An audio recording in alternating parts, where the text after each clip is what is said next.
Konflik yang terjadi di Papua Barat bukanlah konflik baru di Indonesia. Lahirnya pemikiran Papua ingin melepaskan diri dari Indonesia memicu beragam konflik, baik secara politik maupun kriminalisme. Hingga pada akhirnya, terbentuklah Organisasi Papua Merdeka atau OPM dan kelompok kriminal bersenjata atau KKB yang tak henti-hentinya menebar teror, membakar rumah, sekolahan, hingga membunuh. Itu adalah bagian dari agenda kelompok separatis di sana. Banyak orang menduga-duga sosok penting di balik lahirnya gerakan Papua Merdeka. Sosok tersebut adalah Philip Jacob Samuel Karma atau yang akrab disapa Philip Karma. Dan berikut ini adalah profil lengkap Philip Karma, calon presiden Papua yang meninggal dunia sebelum visinya berhasil. Sebelum lanjut ke videonya, mari klik subscribe-nya dan nyalakan notifikasinya. Sosok Philip Karma. Philip Jacob Samuel Karma adalah seorang aktivis kondang yang lahir di Jayapura pada Agustus 1959. Lahir dari keluarga kaya raya di kampungnya, Philip sudah aktif di dunia perpolitikan sejak masih duduk di bangku sekolah. Kesukaannya terhadap dunia politik tak terlepas dari latar belakang keluarga besarnya yang punya kedudukan penting di Papua. Ayahnya bernama Andreas, merupakan seorang bupati Jayawijaya dan Serui. Sedangkan sepupunya yang bernama Konstan Karma pernah menjabat sebagai wakil gubernur Papua. Sejak kecil Philip Karma sudah terbiasa dengan serangan militer. Diceritakan, waktu kecil kediaman Philip Karma pernah mendapatkan serangan dini hari oleh tentara Indonesia. Saat itu Philip Karma diduga menyembunyikan dua orang sahabatnya yang merupakan petinggi OPM. Pendidikan dan pernikahan. Akibat serangan TNI yang membabi buta di rumahnya, Philip Karma memiliki pemikiran tersendiri tentang Papua Merdeka. Ia pun sangat berhasrat mempelajari sejarah dan politik Indonesia secara makro. Pada usia 20 tahun, Philip Karma memutuskan meninggalkan Jayapura dan merantau ke Solo untuk mengenyam pendidikan ilmu politik di Universitas 11 Maret. 8 tahun kuliah, Philip Karma akhirnya dinyatakan lulus. Pada tahun 1997, Philip berangkat ke Manila untuk meraih gelar magisternya di Asian Institute of Management. 1 tahun di Filipina, Philip tak menyelesaikan pendidikannya. Ia kemudian memilih menikah dengan Ratu Karelina, seorang wanita cantik keturunan Melayu Jawa. Dari pernikahan tersebut, Philip dikaruniai 2 orang anak, Audrine dan Andrevina. Menentang Indonesia.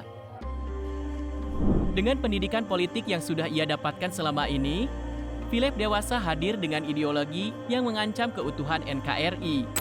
Sepulang dari Manila tahun 1998, saat itu Philip tiba di Jawa dan melihat telah terjadi unjuk rasa besar-besaran melawan pemerintahan Presiden Soeharto.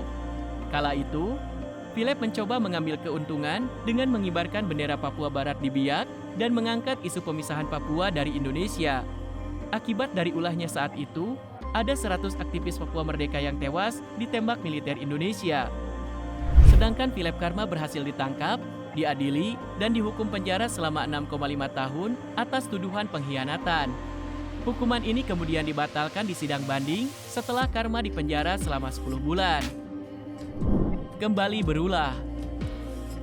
Setelah dikeluarkan dari penjara, meskipun juga telah menerima penyiksaan dari militer Indonesia, Philip Karma tak juga takut. Pada tanggal 1 Desember 2004, ia berpartisipasi dalam upacara pengibaran bendera kedua yang menandakan ulang tahun kemerdekaan Papua dari Belanda. Pasukan keamanan Indonesia lagi-lagi diduga menembaki kerumunan dan menewaskan para aktivis pro kemerdekaan Papua. Karma kembali ditangkap atas tuduhan pengkhianatan terhadap negara. Kali ini ia ditangkap bersama sesama aktivis Yusak Pakage. Kedua kaki Karma terluka akibat peluru karet. Di sidang pengadilan Karma, hakim mengolok-olok agama Kristen yang dianutnya dan hukumannya ditambah 3 kali lipat. Karma dihukum penjara selama 15 tahun di penjara Abepura, Jayapura. Sedangkan temannya Pakage dihukum penjara selama 10 tahun. Pasca pengadilan, para pengacara Karma kabarnya mendapati kepala anjing di depan pintu rumah mereka disertai catatan bertuliskan, "Bunuh Karma." Disiksa di penjara. Kehidupan di penjara bak neraka bagi aktivis Philip Karma. Ia dikabarkan mendapatkan siksaan berat dari para sipir di sana. Beragam aksi penganiayaan dirasakan Karma di dalam penjara. Ia dipukuli, bahkan salah satu kelopak matanya disayat oleh sipir. Kabar penyiksaan di dalam sel tahanan ini pun sampai ke telinga Kongres Amerika. Pada tahun 2008, 40 anggota Kongres Amerika meminta agar Philip Karma dan temannya, Pak KG, dibebaskan. Pada tahun 2010, saat Karma diizinkan menjadi narasumber sebuah stasiun radio setempat, di sana ia menceritakan penyiksaan yang dia alami. Saya pernah ditonjok, ditendang, ditarik, namun hal yang lebih menyakitkan adalah penyiksaan mental yang harus kami lalui, ucapnya. Tak sampai di situ, penyiksaan mental yang didapatkan Karma membuatnya trauma. Karma mengenang ucapan sipir yang mengatakan bahwa haknya cuma bernapas dan makan, tetapi nyawanya ada di tangan saya. Pembebasan. Pada November 2015, Philip Karma dibebaskan 4 tahun lebih awal.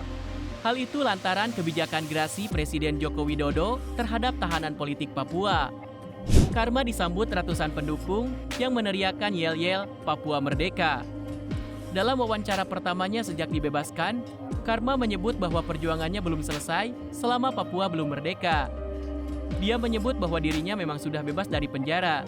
Namun pada faktanya, Karma dan masyarakat Papua masih di dalam penjara, yaitu penjara besar Indonesia. Kematian. Setelah perjuangan panjangnya untuk membawa Papua lepas dari Indonesia, pada Desember 2021, di usia 63 tahun, Philip Karma dinyatakan hilang setelah menyelam di dekat Hotel Tirta Mandala Jayapura. Ia kemudian ditemukan hidup terdampar di pantai Skowyambe. Setahun kemudian, Philip Karma untuk kedua kalinya tenggelam dan ditemukan meninggal di pantai Besji. Sang anak berharap yang terbaik untuk ayahnya dan berharap tidak ada rumor karena ayahnya meninggal murni karena kecelakaan. Perjuangan Philip Karma untuk Papua Merdeka sungguh luar biasa. Salah satu sosok yang berjasa yang akan mengantarkannya menjadi presiden Papua pertama apabila saat itu berhasil membawa Papua keluar dari Indonesia. Kira-kira bagaimana menurut kalian? Tulis di kolom komentar, and see you next video. Bye-bye!